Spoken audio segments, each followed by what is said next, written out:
નમસ્કાર, જય સ્વામિનારાયણ। ઉત્સર્ગ પદાર્થના નિકાલમાં ભાગ 3 મૂત્રપિંડના કાર્યનું નિયંત્રણ। આપણા શરીરમાં જે મૂત્રપિંડના કાર્યનું નિયંત્રણ કેવી રીતના થાય એ અહીંયા શરૂ કરીએ। ઓકે, ચાલો મિત્રો, તો હવે પાઠના અંદર ત્રીજા ટોપિક ઉપર એટલે કે છેલ્લા પોર્શનમાં છેલ્લા લેક્ચરની આપણે વાત કરીએ। આગળ 2 લેક્ચર મજાથી ભણ્યા છીએ। મૂત્રપિંડના કાર્યનું નિયંત્રણ કેવી રીતના થાય છે ચલો જોઈએ। મૂત્રપિંડના કાર્યનું નિયંત્રણ तो मूत्रपिंड है આપણું કુશળતાપૂર્વક કામ કરે છે અને કુશળતાપૂર્વક કામ કરે છે એટલે કેવી રીતના કામ કરે છે તો એ પ્રતિપોષી નિયમન અહીંયા આપણે વાત કરવી હોય તો કહી શકો।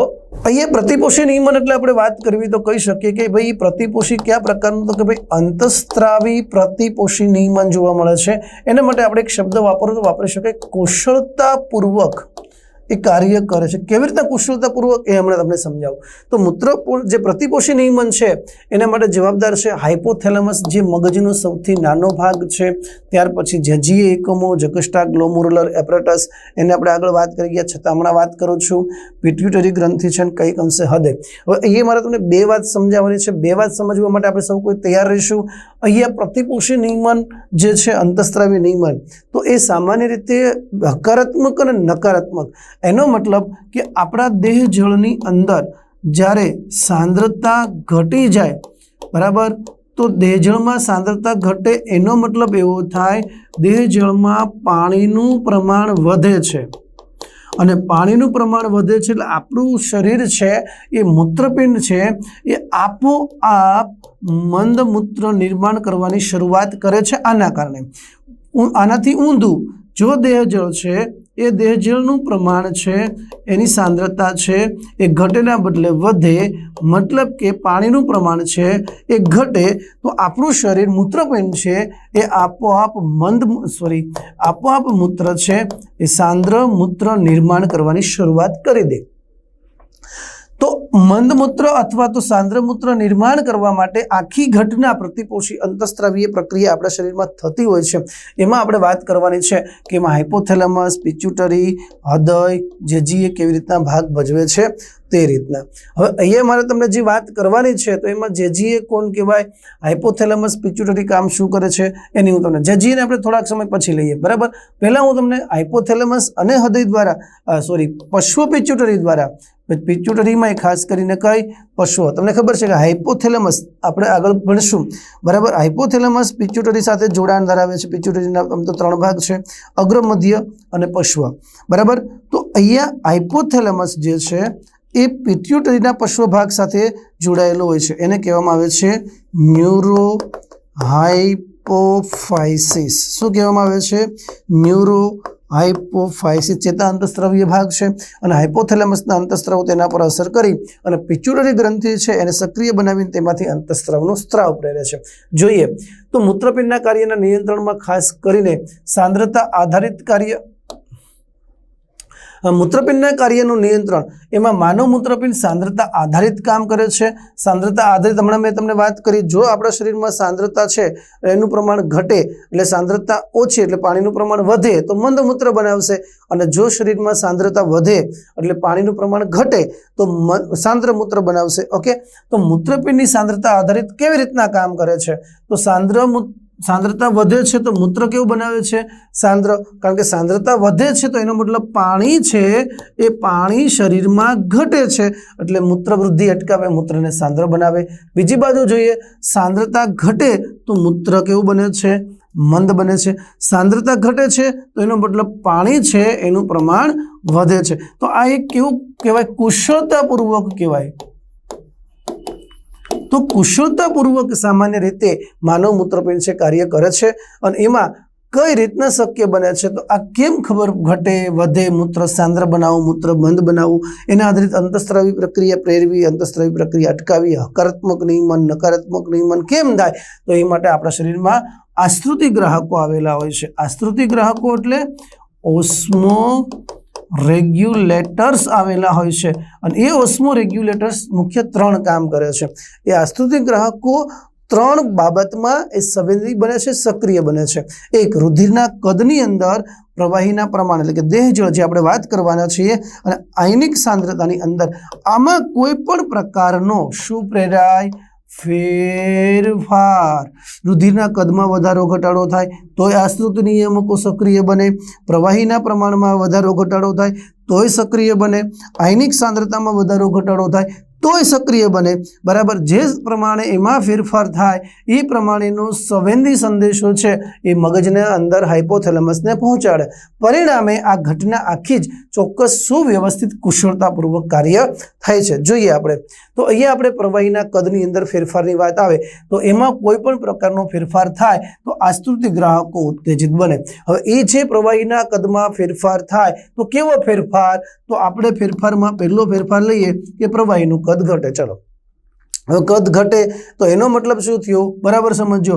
શરીરમાં પ્રવાહીનું કદ ઘટે છે તો મૂત્ર છે એ મંદ છે, મૂત્ર છે એની વૃદ્ધિ વધારે છે, મૂત્ર વૃદ્ધિ ઝડપી છે, મૂત્ર વધારે પ્રમાણમાં નિકાલ પામે છે, મૂત્ર મંદ બને છે। અહીંયા પ્રવાહીનું કદ ઘટે છે એટલે હવે આને અટકાવવું છે અને આનું પ્રમાણ જે ઘટે છે ને વધારવું છે તો એના પ્રમાણમાં શું થશે એની વાત કરીએ તો તરત જ કદ ઘટ્યું એ ફેરફાર થયો આ ગ્રાહકો ઉત્તેજિત બન્યા મતલબ સક્રિય બન્યા। એ સક્રિયતા કોને પૂરી પાડશે, હાઇપોથેલેમસને મેસેજ આપશે। શું આપશે, પ્રવાહીનું કદ ઘટે, પ્રવાહીનું કદ ઘટે, પ્રવાહીનું કદ ઘટે, મૂત્રમંદ બને, મૂત્રમંદ બને। આ તો આપણું બોલીએ છીએ, બાકી એવું હોતો નથી, ટૂંકમાં એ સાંકેતિક સ્વરૂપ હોય છે। હાઇપોથેલેમસ તરત જ જે સંદેશો મળ્યો, શું સંદેશો મળ્યો, કદ ઘટે છે ભાઈ એનું નિયમન કરવાનું છે તો એ સંદેશો કોને આપશે, રિલીઝિંગ હોર્મોન્સ એમાંથી સ્ત્રાવ થશે, પશ્વ પિચ્યુટરીને સંદેશો આપશે, પશ્વ પિચ્યુટરીમાંથી તરત જે પ્રકારનો રિલીઝિંગ હોર્મોન્સ હોય એ પ્રમાણેનો સ્ત્રાવ થાય તો એનો સ્ત્રાવ સીધો કોણ પ્રેરે, એન્ટી ડાયોટિક હોર્મોન્સ। અને એન્ટી ડાયોટિક હોર્મોન્સનો સ્ત્રાવ થતાં ડીસીટી અને પીસીટીમાંથી પાણીનું પુનઃશોષણ થાય અને એ જે નલિકાઓ છે ડીસીટી પીસીટી એમાંથી પાણી ખેંચાઈ જાય, ખાસ કરીને ડીસીટી યાદ રાખશું, બરાબર। તેમાંથી પાણી ખેંચાઈ જાય અને પાણી ખેંચાય એટલે એ પાણી ક્યાં જવાનું છે, એ પાણી પ્રવાહીનું કદ શરીરમાં વધવાનું છે, ક્યાંથી બંધ થવાનું છે તો મૂત્ર બનવાની પ્રક્રિયામાં બંધ થવાનું, એટલે મૂત્ર છે એની વૃદ્ધિ છે એ મૂત્ર વૃદ્ધિમાં ઘટાડો થાય, મૂત્ર વૃદ્ધિ અટકે તો મૂત્ર છે એ વૃદ્ધિ અટકે એટલે મૂત્ર અહીંયા ધીરે ધીરે કેવું બનવા લાગે છે, મંદ હતું તે સાંદ્ર બનવા લાગે અને મૂત્રની વૃદ્ધિ અટકાવે ને એટલે જેનું નામ આપ્યું છે, શું નામ આપ્યું છે, એન્ટી ડાયુરેટિક હોર્મોન્સ। मतलब કે મૂત્ર વૃદ્ધિ અટકાવનારો ડાયુરેસિસ એટલે શું, આ રોગ આપણે આવશે ડાયુરેસિસ એટલે મૂત્ર વૃદ્ધિ પ્રેરવી, મૂત્ર વૃદ્ધિ પ્રેરવી એને અટકાવે છે એટલે એને એન્ટી ડાયુરેટિક હોર્મોન્સ કહેવાય છે। ઓકે, તો અહીંયા આપણે જે વાત કરી કે શરીરમાં પ્રવાહીના કદમાં ફેરફાર શું થાય તો પ્રવાહીનું કદ ઘટે, આશ્રિત ગ્રાહકો સક્રિય બને, હાઇપોથેલેમસને સંદેશો આપે, પશ્વ પિચ્યુટરી એને પ્રમાણમાં રિલીઝિંગ અંતસ્ત્રાવ એને એડીએસનું સ્ત્રાવ કરાવે, એડીએસનું એન્ટી ડાયુરેટિક હોર્મોન્સ અથવા બીજું નામ છે વાસોપ્રેસિન, આપણે એને વાસોપ્રેસિન પણ કહેવાય, બરાબર। જે આપણે અંતસ્ત્રાવ ચેપ્ટર એટલે કે 22મા ચેપ્ટરમાં એનો અભ્યાસ છે જ। ઓકે, એન્ટી ડાયુરેટિક હોર્મોન્સ ડીસીટી પીસીટીમાંથી પાણીનું પુનઃશોષણ પ્રેરે છે, એટલા માટે અહીંયા એક પ્રકારનું અહીંયા જે પાણીનું પુનઃશોષણ થયું એ શરતી પુનઃશોષણ થયું। કેવું પુનઃશોષણ થયું, શરતી, એનો મતલબ આવું થાય છે તો જ એ પુનઃશોષણ પ્રેરાય, એટલે ડીસીટીમાં પાણીનું પુનઃશોષણ એ કયા પ્રકારનું પુનઃશોષણ કહેવાય, શરતી પુનઃશોષણ કહેવાય। ઓકે, અને આને હકારાત્મક નિયમન કહેવાય। આ પ્રકારનું નિયમન થયું એને શું કહેવાય, હકારાત્મક નિયમન કહેવામાં આવે છે। હવે આપણે આગળ વાત કરીએ નકારાત્મક નિયમન। જોઈએ તો પ્રવાહીનું કદ ફેરફાર, આશ્રિત ગ્રાહકો સક્રિય, પ્રવાહીના કદમાં અહીંયા વધારો થયો, બરાબર, કારણ કે એડીએસને કારણે શરતી પુનઃશોષણને કારણે પ્રમાણ પાણીનું વધવાનું છે, મૂત્ર મંદ હતું એ સાંદ્ર બનવાનું હતું, હવે ધીરે ધીરે પ્રમાણ વધતું જશે એટલે પ્રવાહીનું કદ વધી જશે એટલે ફરી આશ્રિત ગ્રાહકોને ફેરફાર અનુભવવાનો, પહેલા ઘટાડાનો અનુભવવાનો, હવે વધારાનો। તો આશ્રિત ગ્રાહકો પ્રવાહીનું કદ વધે છે એ અનુભૂતિ કરતા હાઇપોથેલેમસ પશ્વ પિચ્યુટરીને અહીંયા રિલીઝિંગ હોર્મોન્સ પણ કેવો આવશે, અવરોધક, RH અવરોધક, તો એ પશ્વ પિચ્યુટરી છે એ પશ્વ પિચ્યુટરી ગ્રંથિના સ્ત્રાવને બંધ કરે છે, એનો સ્ત્રાવ બંધ થાય, શરતી પુનઃશોષણ બંધ થાય અને એ પુનઃશોષણ બંધ થાય પરિણામે મૂત્રવૃદ્ધિ પ્રેરે, મૂત્રમાં ફરી પાછું ડીસીટીમાં જે પાણી બહાર શોષાતું હતું હવે શોષાવાનું બંધ થાય, એ પાણી ગાળણમાં રહેશે, ડીસીટીના ભાગમાંથી જ પાણી આગળ મૂત્ર સાથે નિકાલ, એટલે મૂત્રવૃદ્ધિ પ્રેરે છે અને મૂત્ર ધીરે ધીરે જે સાંદ્ર હતું એ મંદ બનવા લાગશે, ફરી પાછું કદ એટલું બધું પાણીનું જે હતું એ ઘટી જશે, એટલે ફરી પાછું આ નિયમન વિરુદ્ધ એટલે કે હકારાત્મક નિયમન, એટલે આ જે નિયમન થયું એ કેવું નિયમન થયું? નકારાત્મક નિયમન.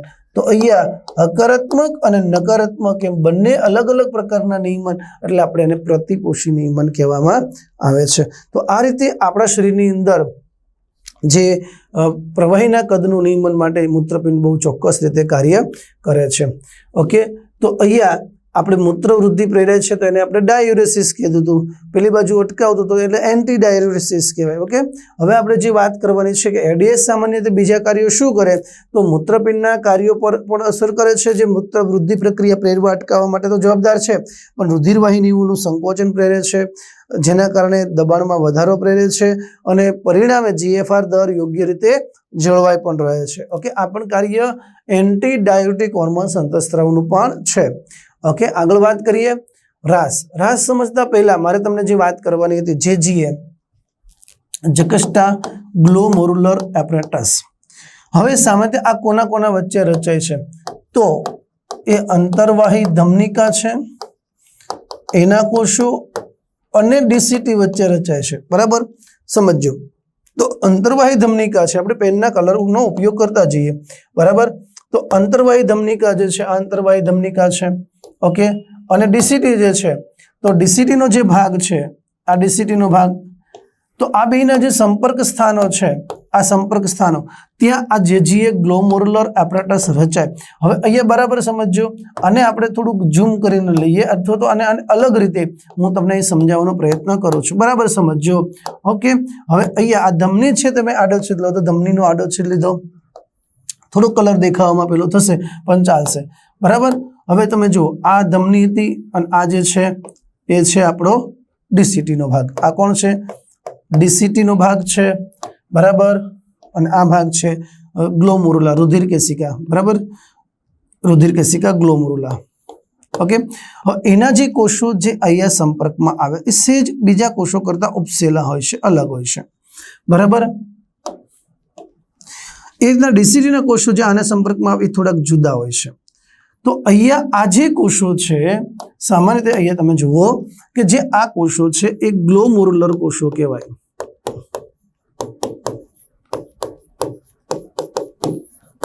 એટલે જકસ્ટા ગ્લોમેરુલર. આ જે કોષો છે એ ડીસીટીના છે, એને મેક્યુલા ડેન્સા કહેવાય. અને અહીંયા વચ્ચે એક નાના નાના કોષો હોય છે. બરાબર, એ સંવેદી કોષો હોય છે કે જે ચોક્કસ પ્રકારની સંવેદના પ્રેરે છે. આ કોષો છે એ સંવેદી કોષો છે. બરાબર, તો આ પ્રકારની જે રચના છે તો એ આખી અહીંયા જે બનતી આ રચના એને કહેવાય જેજીએ, જકસ્ટા ગ્લોમેરુલર એપરેટસ. બરાબર, હવે ધ્યાન આપો, એ કેવી રીતના કામ કરશે? તો જ્યારે ડીસીટીની અંદર વધારે પડતું પાણી અથવા તો યોગ્ય રીતે ગાળણ નહીં જતું હોય, મૂત્ર યોગ્ય રીતે નહીં બનતું હોય, ત્યારે આ જે ગ્લોમેરુલર કોષો છે એમાં વિશિષ્ટ પ્રકારની એક રચના હોય છે, રેનિન કણિકા. શું હોય છે? રેનિન કણિકા એ કોનો સ્ત્રાવ કરશે? રેનિનનો સ્ત્રાવ કરે. એ રેનિન રુધિરમાં ભળશે અને રેનિન રુધિરમાં ભળવાના કારણે પણ રેનિનનો સ્ત્રાવ થવા માટે જવાબદાર તો કોણ હતું? ડીસીટીના મેક્યુલા ડેન્સા, કે જે ગાળણ છે યોગ્ય રીતે નિર્માણ પામતું નથી અથવા તો જે મૂત્ર છે યોગ્ય રીતે નિર્માણ થતું નથી, એટલે એની સંવેદના એ આને આપે છે, જેજીએને. જેજીએ સંવેદના રેનિનને આપે છે અને રેનિન છે રુધિરમાં ભળીને આખું કાર્ય કરે, જે કાર્ય આપણે એને કહેવામાં છે રેનિન એન્જિયોટેન્સિનોજન આલ્ડોસ્ટેરોન સિસ્ટમ. બરાબર, જેને આપણે રાસ તરીકે જે આપણે સમજવાનું છે. તો આ જેજીએ કોને કહેવાય? તો જેજીએ કોને કહેવાય એ સમજાઈ ગયું. તો હવે આપણે રાસ કોને કહેવાય એ આપણે સમજવાનું છે. તો બહુ ક્લિયર તમને ખ્યાલ આવી ગયો. ચલો, તો રાસ કોને કહેવાય? તો રેનિન એન્જિયોટેન્સિનોજન આલ્ડોસ્ટેરોન તંત્ર, જેને આપણે સંયુક્ત રીતે રેનિન વાળી વાત ખબર પડી ગઈ. કોનામાંથી રેનિનનો સ્ત્રાવ થાય? તો ગ્લોમેરુલર કોષો. કોના છે ગ્લોમેરુલર કોષો? તો કે ભાઈ અંતર્વાહી ધમનિકાના કોષો છે. એને રેનિનનો સ્ત્રાવ કર્યો. રેનિનનો સ્ત્રાવ કેમાં થયો? રુધિરમાં થયો. તો રુધિરમાં ઓલરેડી કોણ હતું? એન્જિયોટેન્સિન. બરાબર, એન્જિયોટેન્સિન છે ઓલરેડી રુધિરમાં હતું જ. જોઈએ તો હવે એ ગ્લોમેરુલરમાં દબાણ સર્જાય એ કોના કારણે? તો કે ભાઈ ડીસીટી જે છે તો ડીસીટીના જે કોષો હતા અને એ ડીસીટીના કોષોની અંદર યોગ્ય રીતે ગાળણ નહોતું જતું, પરિણામે ગ્લોમેરુલર કોષોમાં દબાણ સર્જે.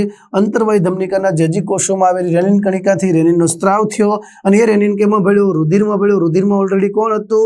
એન્જિયોટેન્સિનોજન. ક્યાંથી આવ્યું હતું ભાઈ? યકૃતમાંથી આવ્યું હતું. બરાબર, એ હોય જ, એન્જિયોટેન્સિનોજન હોય જ, પણ જ્યારે રેનિન એની સાથે જોડે તો જ સક્રિય બને. અને એન્જિયોટેન્સિનોજન એ ખૂબ જ મોટું પ્રોટીન છે. કેટલા એમિનો એસિડ ધરાવે છે? 453 એમિનો એસિડની પેપ્ટાઇડ શૃંખલા ધરાવતું મોટું પ્રોટીન છે. હવે એ એન્જિયોટેન્સિનોજન રેનિન જોડાય એટલે એ એન્જિયોટેન્સિનોજનના ટુકડા થાય. ટુકડા થઈને શું બને? એન્જિયોટેન્સિન 1 બને. 1 એટલે 453 માંથી કેટલા એમિનો એસિડ વાળા? 10 એમિનો એસિડ વાળા, એટલે લગભગ એમ કહી શકાય 45 કરતાં પણ વધારે ટુકડા થશે. હવે એન્જિયોટેન્સિનોજન 1 છે એ 2માં ફેફસામાંથી એક વિશિષ્ટ અંતઃસ્ત્રાવ ઉત્પન્ન થાય એ એન્જિયોટેન્સિનોજન 2માં, એટલે 10 માંથી કેટલા એમિનો એસિડ વાળો બની જાય? 8. કેમાંથી બનશે? તો કે ફેફસામાંથી એવો વિશિષ્ટ સ્ત્રાવ ઉત્પન્ન થાય છે, બરાબર, ઉત્સેચક, કે જેના કારણે 2માં ફેરવાય. હવે અહીંયા રેનિન સ્ત્રાવ થયો, રુધિરમાં ભળ્યો, રુધિરમાં જે છે ભળતા એન્જિયોટેન્સિનોજન છે એન્જિયોટેન્સિન 1માં ફેરવાય. 1 છે એ ફેફસાના ઉત્સેચક દ્વારા એન્જિયોટેન્સિન 2માં ફેરવાય. હવે 2 ને શું કામ કરવાનું છે એ આપણે રાસ આપણું આખું લખતા હતા તો રેનિન આવી ગયું, એન્જિયોટેન્સિનોજન આવી ગયું. હવે એ કોનો? તો કે ભાઈ આલ્ડોસ્ટેરોનનો. તો આને કામ કોનું કર્યું? તો એણે રેનિને કોનું કામ કર્યું? એન્જિયોટેન્સિનોજન ઉપર કામ કર્યું. હવે એન્જિયોટેન્સિનોજન કોના પર કામ કરશે? આલ્ડોસ્ટેરોન ઉપર કામ કરશે. અને બધાનું કામ સંયુક્ત રીતે એકબીજા પર આધારિત છે, એટલે આખું તંત્ર બને છે, એટલે રાસ. હવે જોઈએ, આ જે એન્જિયોટેન્સિનોજન છે એડ્રિનલ બાહ્યક ઉપર અસર કરે અને એડ્રિનલ બાહ્યક ઉપર અસર કરતા કોનો સ્ત્રાવ થશે? આલ્ડોસ્ટેરોનનો સ્ત્રાવ થાય. આલ્ડોસ્ટેરોન શું કામ કરશે એ મહત્વનું છે. તો આલ્ડોસ્ટેરોન પીસીટી ઉપર કામ કરશે, આલ્ડોસ્ટેરોન ડીસીટી ઉપર. પણ પીસીટી ઉપર કામ કરે એટલે પીસીટીમાંથી પાણી અને NaCl નું પુનઃશોષણ કરે. જ્યારે ડીસીટી ઉપર કામ કરે ત્યારે પાણી અને Na+ નું. બરાબર ધ્યાન આપશો. આલ્ડોસ્ટેરોન 2 ઉપર કામ કરશે. નિકટવર્તી ગુચરા ઉપર કામ કરશે, દૂરસ્થ ગુચરા ઉપર કામ કરશે. નિકટવર્તી ઉપર કામ કરે એટલે પાણીનું અને NaCl નું શું કરે છે? પુનઃશોષણ. જ્યારે ડીસીટી ઉપર કામ કરશે ત્યારે પાણી અને Na+ નું શું કરે છે? પુનઃશોષણ. આમ આખી પ્રક્રિયા એક સાથે સળંગ અહીંથી પ્રક્રિયા ચાલુ થઈ એટલે અહીંયા જ પૂરી થવાની, વચ્ચે કંઈ બંધ થતી નથી. તો એટલા માટે આખું તંત્ર તરીકે કામ કરે, જેને આપણે શું કહેવામાં આવે છે? રાસ તરીકે ઓળખવામાં આવે છે. રેનિન એન્જિયોટેન્સિનોજન આલ્ડોસ્ટેરોન સિસ્ટમ. અને આ બહુ મહત્વનો ટોપિક છે મિત્રો. આમ તમે આખી સાયકલ સ્વરૂપે યાદ રાખશો તો સરળતાથી યાદ રહી શકશે. જોઈએ આગળ. હવે આ ઘટના સર્જાણી, તો આ જે ઘટના સર્જાણી તો એ ઘટનાથી શું થાય? તો આ ઘટનાથી રુધિરના દબાણમાં વધારો થાય. અને રુધિરના દબાણમાં વધારો થાય તો સ્વાભાવિક છે કે આપણું દબાણ પણ નિશ્ચિત છે. તમને ખબર છે કે માનવ રુધિરનું દબાણ, બ્લડ પ્રેશર નિશ્ચિત છે 120/80 વડે આપણે દર્શાવીએ છીએ, બરાબર.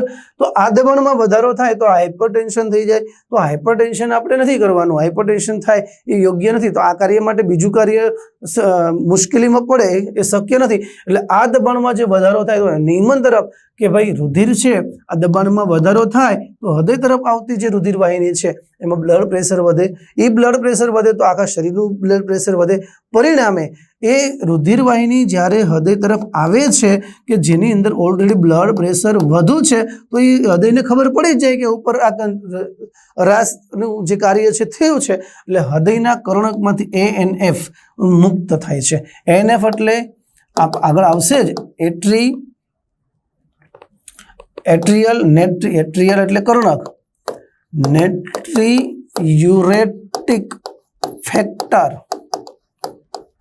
જે ખાસ કરીને મૂત્રપિંડ આધારિત જે યુરેટિક મૂત્રપિંડ નિર્માણ આધારિત જે કાર્ય થયું અને એને નિયમન કરવા માટે એટ્રિયલમાંથી જે સ્ત્રાવ થાય તો એટ્રિયલ નેટ્રીયુરેટિક ફેક્ટર એ મુક્ત થાય.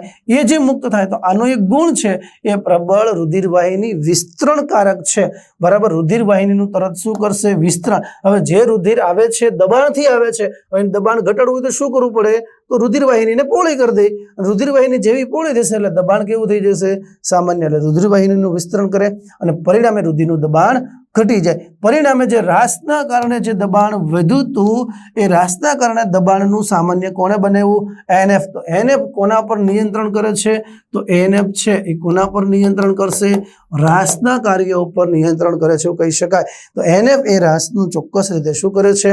નિયંત્રણ કરે છે. અને આમ આપણા શરીરમાં મૂત્રપિંડ છે એ સારી રીતે કુશળતાપૂર્વક કામ કરે છે એવું આપણે 100% કહી શકીએ. ઓકે, તો આ ટોપિકમાં હું અપેક્ષા રાખું છું કે તમને બરાબર ખ્યાલ આવી ગયો હશે. અને ન ખ્યાલ આવ્યો તો વારંવાર રિવિઝન કરીને જોયા કરો, ખ્યાલ 100% આવી જશે. બીજું, જરૂર પડે તો ચોપડીમાં 2 વખત વાંચી લેવાનું. ચોપડીનું કીધેલું છે આપણે સમજી લેવાનું, પછી પાછું આપણે જોવાનું. એટલે તમારે ક્યારેય એવું નહીં બને કે કોઈ ટોપિકમાં તમને મુશ્કેલી સર્જાય. ઓકે, નવા ટોપિક ઉપર આપણે જઈએ. મૂત્રત્યાગ, મિન્સ્યુરેશન. તો મૂત્રત્યાગની વાત કરીએ તો આપણે જાણીએ છીએ બરાબર, આપણા ઉત્સર્ગ એકમ 24 કલાક 24 અવર 24/7 હવે આપણે લખીએ છીએ ને 7 દિવસ 24 કલાક કામ કરે, એ ક્યાંય બંધ કરતા નથી. તો મૂત્રપિંડ છે એના અંદર ઉત્સર્ગ એકમ મૂત્ર નિર્માણનું કાર્ય 24 કલાક કરે. તો ઉત્સર્ગ એકમ સતત મૂત્ર નિર્માણ કરે તો શું આપણે 24 કલાક મૂત્ર છે એ નિર્માણ તો થાય છે, તો આપણે એનો નિકાલ નથી કરતા. તો મૂત્ર છે આપણા શરીરમાં સંગ્રહ પામે છે. તો મૂત્રાશયમાં હંગામી સંગ્રહ પામે છે. કેવું સંગ્રહ પામે છે? હંગામી. અને એ જે મૂત્રાશયમાં સંગ્રહ પામે છે તો મૂત્રાશયમાંથી સંગ્રહ કેટલું પ્રમાણમાં કરવું, કેટલું નહીં કરવું, ક્યારે નિકાલ કરવું, એનું કંટ્રોલ કોણ કરે છે? CNS કરે છે. બરાબર. તો CNS દ્વારા અનૈચ્છિક સંદેશાઓ છે એ સતત મૂત્રાશયને મળતા હોય છે અને ત્યાં સુધી એનો સંગ્રહ કરે. તો શરૂઆતમાં જે મૂત્ર છે એ મૂત્રાશયમાં આવે ત્યારે CNS દ્વારા એને સંદેશાઓ કેવા મળે છે? અનૈચ્છિક સંદેશાઓ મળે છે. અને આ જે અનૈચ્છિક સંદેશાઓ છે એ મૂત્રાશયના ખેંચાણ સંવેદી કેન્દ્રોને મળે છે. અને ખેંચાણ સંવેદી કેન્દ્રોને મળે એટલે મૂત્રાશય જે સંકોચન પામેલું હોય એ સતત બહાર તરફ ખેંચાણ અનુભવે. અને ખેંચાણ અનુભવે એટલે મૂત્રાશયનું કદ વધતું જાય, ધીરે ધીરે એમાં મૂત્રનું પ્રમાણ ભરાતું જાય છે. બરાબર. અને એ ખેંચાણ સંવેદી કેન્દ્રોને કારણે વિસ્તરણ પામે છે. વિસ્તરણ પામે એટલે મૂત્રાશયના ખેંચાણ ગ્રાહકો સક્રિય બને, CNS ની સંવેદના મળતી રહે, પરિણામે વધુ મૂત્રાશય ખેંચાણ અનુભવે. અને મૂત્રાશયના સરળ સ્નાયુઓ છે એ જ્યારે ખેંચાણ અનુભવે છે અને મહત્તમ ખેંચાણ બાદ એ જ CNS ફરી પાછું જો ખેંચાણ કેન્દ્રો દ્વારા સંવેદના CNS ને કેટલા સુધી ખેંચાઈ ગયા છે કે નહીં, એનું કેટલું ખેંચાણ થવું કે નહીં, એ એની સંવેદી, આને જે સંવેદના મળે છે CNS ને એ સંવેદી. હવે ખેંચાણ સંવેદી કેન્દ્રો દ્વારા મહત્તમ ખેંચાણનો સંવેદના મળી ગયા પછી એ CNS ચાલક ચેતાને સંદેશો આપશે. ચાલક ચેતા છે એ આપણા મૂત્રાશયના સરળ સ્નાયુઓને સંકોચન પ્રેરશે. એટલે એ સંકોચન પ્રેરે એટલે આપને સંવેદના થાય. એનો મતલબ એ થાય કે ખેંચાણ સંવેદી કેન્દ્રો છે મૂત્રાશયને બહાર તરફ ખેંચે. એટલે જેમ જેમ મૂત્રાશય ભરાતું જાય એમ બહાર તરફ ખેંચાય. પણ એક સમય એવો આવે કે એની ખેંચાણ સંવેદનની એક મર્યાદા હોય, ત્યાં સુધી મૂત્રાશયમાં મૂત્ર ભરાય. પરિણામે CNS જે છે ચાલક જે છે એની અંદર 300 ml મૂત્રાશયમાં કેટલું? પ્રથમ 300 ml, ત્યાર પછી 500 ml તીવ્ર આપે. તો પ્રથમ સંવેદના ચાલક છે એ મૂત્રાશયના સરળ સ્નાયુઓને સંકોચન માટેનો સંવેદના 300 ml મૂત્ર ભરાય એટલે સંવેદના આપે. ત્યાર પછી 500 ml તીવ્ર આપે. જેમ જેમ વધુ ભરાતું જાય તમે મૂત્ર ત્યાગ માટે ઊભા ન થાવ તો વધુ તીવ્ર સંદેશાઓ એમાં અપાતા જાય. તોય ઊભા ન થાવ તો પછી અનૈચ્છિક સ્નાયુ છે સરળ, બરાબર, એ કોઈ આપણી કંટ્રોલમાં કામ રહેતા નથી, એ સંકોચન આપી દે. એટલે જ્યાં હોય તે સ્થિતિમાં મૂત્રત્યાગ શક્ય બને છે. બરાબર. તો અહીંયા મૂત્રત્યાગ જેને આપણે શું કહેવામાં આવે છે? મૂત્ર નિકાલ, કે જે મૂત્રમાર્ગ દ્વારા શરીરની બહાર નિકાલ પામે છે. તો અહીંયા આપણે જે મૂત્રત્યાગની વાત કરી એમાં બરાબર તમને સમજણ પડી હશે. બરાબર. આ જે પ્રક્રિયા છે આપણા શરીરમાં બહુ પણ સુવ્યવસ્થિત રીતે થતી પ્રક્રિયા છે. જોઈએ તો એમાં આપણે કહી શકીએ ઐચ્છિક નિયંત્રણ પણ થાય છે અને અનૈચ્છિક. તો સ્વયંવર્તી ચેતાતંત્ર છે અનુકંપી અને પરાનુકંપી. અનુકંપી અને પરાનુકંપી બંને પ્રકારના અહીંયા સ્વયંવર્તી ચેતાતંત્ર છે એમાં ભાગ ભજવે છે. હવે આપણે મૂત્રના બંધારણની વાત કરીએ તો મૂત્રના બંધારણની અંદર આપણે દરરોજનું જે મૂત્ર છે 1 થી 1.5 લીટર એટલે 1.5 લીટર પર ડે મૂત્રનું ઉત્સર્જન થાય. બરાબર. તો એ મૂત્ર છે એના બંધારણ વિશે આપણે વાત કરવાના છે. આપણે આગળ મેં તમને વાત કરી કે મૂત્રાશયમાં પ્રથમ 220 cc એટલે કે 300 ml જેટલું મૂત્ર પ્રથમ આવે ત્યારે ઉત્તેજના અનુભવાય. બરાબર. 500 ml એ પ્રતિકૂળ સ્થિતિ એટલે કે વધારે તીવ્ર આપણે ઉત્તેજનાના અનુભૂતિ કરાવે છે. અને ક્ષમતા 1000 ml એટલે કે આપણા મૂત્રાશયમાં 1 લીટર મૂત્ર છે એ ભરાતું હોય છે। દિવસ દરમિયાન 1 થી 1.5 લીટર આપણે મૂત્રનો ત્યાગ કરતા હોઈએ છીએ। મૂત્ર આછા પીળા રંગનું છે, એનું કારણ શું? યુરોક્રમ કણ, બરાબર, રંજક દ્રવ્ય છે યુરોક્રમ, એના કારણે મૂત્રની અંદર pH 6 એટલે કે સહેજ એસિડિક છે મૂત્ર, અને મૂત્રની અંદર 25 થી 30 ગ્રામ શું આવેલું છે? યુરિયા, એટલે કે 2.6% યુરિયા છે। મહત્તમ પાણી હોય છે। આ ઉપરાંત વિટામિન સી પણ હોય છે। પાણી 95% મહત્તમ હોય છે। 5%ની અંદર 2.6% યુરિયા અને બાકીના અન્ય દ્રવ્યો ઇલેક્ટ્રોલાઇટ 2%, એમાં ધન અને ઋણ બંને પ્રકારના આયનો છે, બરાબર। એમાં K+, Na+, ધન પ્રકારના Cl-, બાયકાર્બોનેટ, આ બધા ઋણ પ્રકારના ફોસ્ફેટ વગેરે ઋણ પ્રકારના છે। 1% અન્ય દ્રવ્યો છે। તો આપણે વાત કરી મૂત્ર છે, આપણે વાત કરી મૂત્રના બંધારણની અંદર કયા ઘટકો છે તે। હવે આપણે જોવાનું છે કે જે મૂત્ર છે એની સંબંધિત કેટલીક ખામીઓ છે અથવા તો ઉત્સર્જનમાં। હવે આપણે જે જોવાનું છે કે મૂત્ર છે કે જે મૂત્રપિંડ દ્વારા નિર્માણ પામે છે। ઉત્સર્જન તંત્રની અંદર આપણે મુખ્ય મૂત્રપિંડનો સમાવેશ થાય, પણ કેટલાક બીજા આપણા શરીરના ઉત્સર્ગ દ્રવ્યોને દૂર કરવા માટે મૂત્રપિંડ સિવાય પણ કેટલીક રચનાઓ આપણા શરીરમાં આવેલી છે, તેની આપણે વાત કરીએ। તો તે આપણે પ્રથમ જોઈએ ઉત્સર્જનમાં અન્ય અંગોનો ફાળો। તો ફેફસા છે એ પણ ઉત્સર્જનમાં ભાગ ભજવે છે, કારણ કે પ્રતિ દિવસ 200 ml કાર્બન ડાયોક્સાઇડ પ્રતિ મિનિટ અને 400 ml પાણી પ્રતિ દિવસ આપણા શરીરમાંથી નિકાલ પામે છે। તો પાણી પણ આપણા શરીરમાં વધારાનું ઘટક છે, જે મૂત્ર સ્વરૂપે અથવા તો ઉશ્વાસ સ્વરૂપે આપણે ઉશ્વાસ બહાર કાઢીએ છીએ તો 100% એમાં પાણી હોય છે, તમને ખ્યાલ હશે જ, બરાબર। ઘણી વખત તમને ખબર હોય કે ગ્લાસ હોય ત્યાં આપણે એમ કરીએ તો ગ્લાસ ઝાંખો થઈ જાય। ગ્લોઝઅપ પેલી ટૂથપેસ્ટની એડવર્ટાઇઝ ક્લોઝઅપ, બરાબર, બ્રાન્ડની એડવર્ટાઇઝ આવે છે, એમાં તમે જોયું હશે।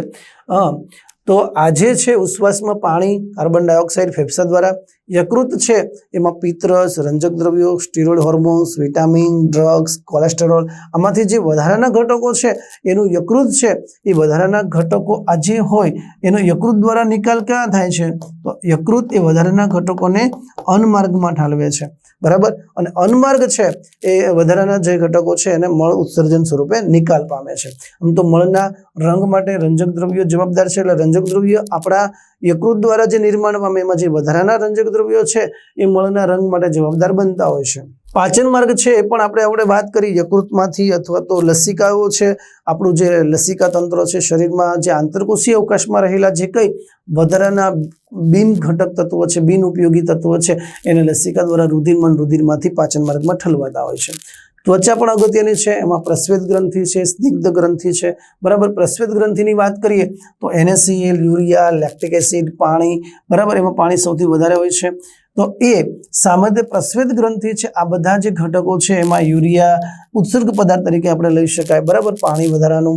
તો આ પ્રસ્વેદ ગ્રંથિ ઉત્સર્ગ દ્રવ્યોના નિકાલ માટેનું તો કામ કરે છે, પણ તાપમાન નિયંત્રણ, પ્રસ્વેદ ગ્રંથિનું મુખ્ય કાર્ય જો તમને પૂછવામાં આવે તો પ્રસ્વેદ ગ્રંથિનું મુખ્ય કાર્ય છે તાપમાનનું નિયંત્રણ। ઉત્સર્જનનું જે કાર્ય છે એ પ્રસ્વેદ ગ્રંથિનું કેવું છે? ગૌણ છે। બીજી ગ્રંથિ તૈલ ગ્રંથિ, એના આપણે જે બંધારણના ઘટકોને ટૂંકમાં યાદ રાખવાનું, મિસ હાફે, બરાબર। કોણ હાફે? મિસ હાફે।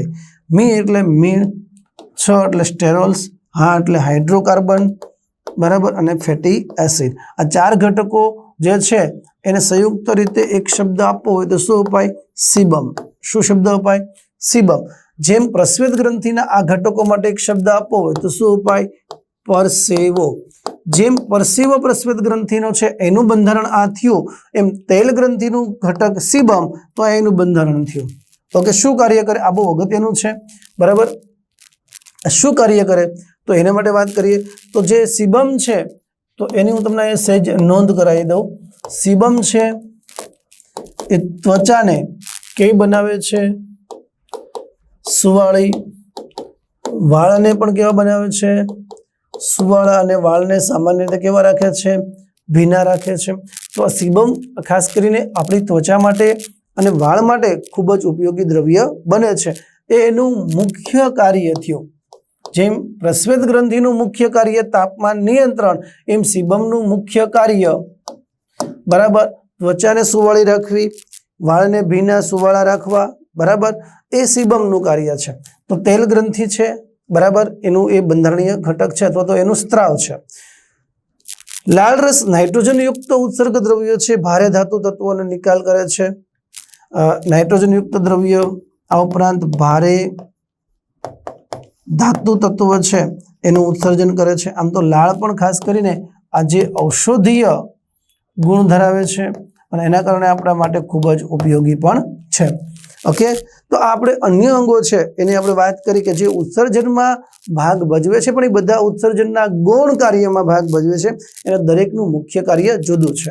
ઉત્સર્જન તંત્રની ખામીઓની આપણે વાત કરીએ તો આપણા શરીરમાં જે ઉત્સર્જન તંત્ર છે એ સામાન્ય રીતે કાર્ય કરતું હોય તો આપણે કોઈ વાંધો નથી, પણ કેટલીક જો એની અંદર ખામી મુશ્કેલી આવે છે તો એને સંબંધિત કેટલીક આપણા શરીરમાં એની ખામીની અસર થતી હોય છે. તો એવી કેટલીક ખામીઓની વાત કરીએ, જેમ કે યુરેમિયા.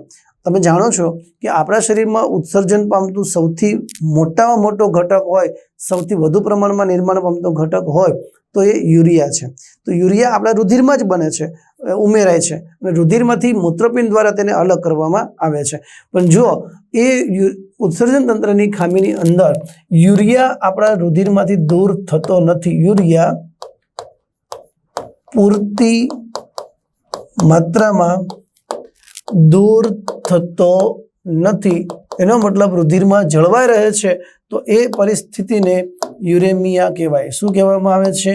યુરેમિયા. હવે આવા દર્દીઓ છે તો એના શરીરમાં યુરિયાનું પ્રમાણ વધતું જાય, તો યુરિયાનું પ્રમાણ વધતું જાય તો આપણા શરીર માટે ઘાતક બને છે, જીવલેણ બને છે અને વ્યક્તિ મૃત્યુ પામે છે.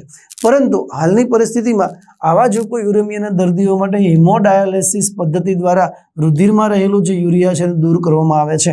તો હિમોડાયાલિસિસ છે એ કઈ પ્રક્રિયા થાય?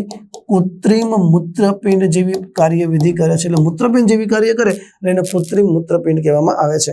આખી પ્રક્રિયા કેમ થાય એ આપણે હમણાં વાત કરીએ. ઓકે, ગ્લાયકોસુરિયા તો મૂત્રમાં શર્કરાની હાજરી, જેને આપણે ડાયાબિટીસ પણ કહેવામાં આવે છે. એનો મતલબ મૂત્રની અંદર સામાન્ય શર્કરાની હાજરી રહેવી જોઈએ, પોષક તત્વોનું 100% પુનઃશોષણ થવું જોઈએ. પણ જો ગાળાની અંદર રહેલા જે શર્કરાના અણુઓ છે, મોનોસેકરાઇડ્સ છે, એનું શોષણ પીસીટીમાં નથી થતું, રહી જાય છે, ત્યારે આપણે એ ડાયાબિટીસ કહેવામાં આવે છે. ડાયાબિટીસ સામાન્ય 2 પ્રકારની હોય છે. મધુપ્રમેહ, જે ખાસ કરીને સ્વાદુપિંડના અંતઃસ્ત્રાવોની ખામીને કારણે, અને બીજું છે ઇન્સિપિડિસ, કે જે કેટલાક અંતઃસ્ત્રાવોને ખામીને કારણે થતી હોય છે. આગળ તમે અભ્યાસ કરશો. ત્યાર પછી મૂત્રપિંડની પથરી, ઓક્ઝેલેટના ક્ષારો. તો મૂત્રપિંડની પથરીમાં ખાસ કરીને કેલ્શિયમ ઓક્ઝેલેટના ક્ષારો હોય છે. કેલ્શિયમ એના અંદર ખાસ કરીને ક્ષારયુક્ત હોય છે. અને જે મૂત્રપિંડની પથરીમાં આપણે જો વાત કરીએ તો એ જે અદ્રવ્ય ક્ષારો છે એ મૂત્રપિંડ, મૂત્રવાહિની કે મૂત્રાશયમાં જળવાઈ રહે ત્યારે ખૂબ જ દુખાવો થાય છે. એમાં ખાસ કરીને પીઠ તરફ અસહ્ય દુખાવો થાય છે, બરાબર, અને એ દુખાવો છે એ સતત રહેતો હોય છે. એટલા માટે ક્ષારોની સર્જરી કરી અથવા તો યોગ્ય દવાથી દૂર કરી શકાય છે. ઓલિગોયુરિયા, એનો મતલબ બને ઓછું મૂત્ર ઉત્પાદન. જે મૂત્ર ઉત્પાદન થવું જોઈએ એના પ્રમાણમાં એ મૂત્ર ઉત્પાદન થતું નથી, એટલે એને કહેવાય ઓલિગોયુરિયા. એન્યુરિયા, મૂત્રનું નહિવત ઉત્પાદન. મૂત્ર આપણા શરીરમાં બિલકુલ બનતું બંધ થઈ જાય ત્યારે એને એન્યુરિયા કહેવાય છે, બરાબર, અને એ ઓટોમેટિક યુરેમિયાનો દર્દી બની જાય. ડાયસુરિયા, પીડાજનક મૂત્રત્યાગ. ખાસ કરીને જેને પથરી હોય તો એવા વ્યક્તિઓ મૂત્રત્યાગ કરવામાં એને પીડા થતી હોય છે, દુખાવો થતો હોય છે, તો એને પથરીવાળા દર્દીને ડાયસુરિયા થાય, પીડાજનક મૂત્રત્યાગ થતો હોય છે. ગ્લોમેરુલોનેફ્રાઇટિસ, બરાબર, ગ્લોમેરુલોનેફ્રાઇટિસનો મતલબ શું? રુધિર કેશિકા ગુચ્છમાં સોજો આવો. ખાસ કરીને બેક્ટેરિયલ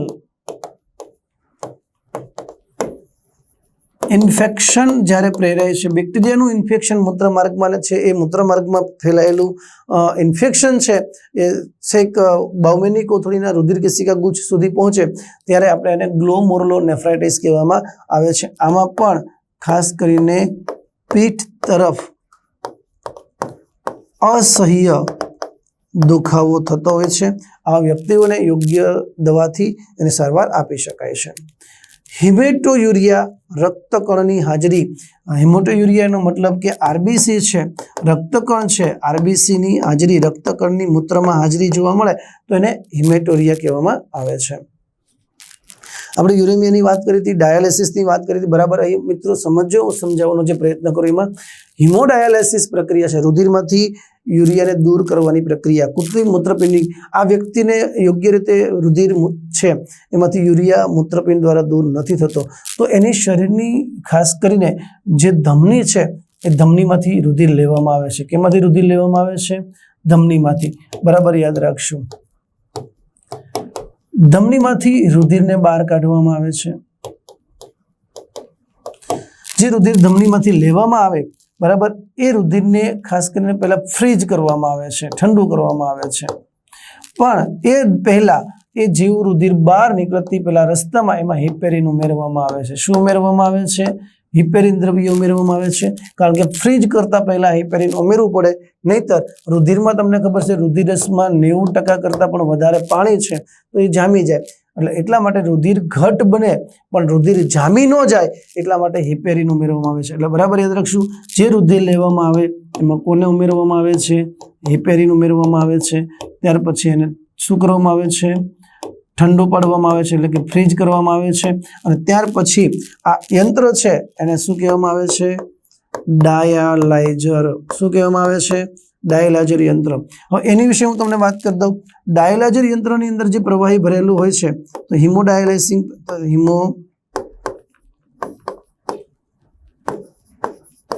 ડાયાલાઇઝર પ્રવાહી હોય છે. તો આ જે હિમોડાયાલાઇઝર પ્રવાહી અને આ દર્દીનું જે રુધિર છે એનો રુધિર રસ, એટલે રુધિર રસ અને ડાયાલાઇઝિંગ પ્રવાહી, આ બેયનું બંધારણ સમાન હોય છે. હા, માત્ર ફેર એટલો હોય છે કે આ રુધિરરસની અંદર જે ઘટકો છે બધા જ ઘટકો આમાં છે, પણ રુધિરરસમાંથી આપણે જેને દૂર કરવો છે, યુરિયા દૂર કરવો, યુરિયાનું પ્રમાણ આમાં કેવું હોવું જોઈએ? 0. તમારે એમોનિયા દૂર કરવો છે તો એમોનિયા દૂર કરવા માટે એમોનિયાનું પ્રમાણ 0. યુરિક એસિડ દૂર કરવું છે તો એનું પ્રમાણ 0. તો રુધિરરસમાં જે ઘટક વધારાનો છે જેને દૂર કરવાનો છે એ ડાયાલાઇઝિંગ પ્રવાહીમાં 0. તો આ જે છે એ ડાયાલાઇઝિંગ પ્રવાહી છે.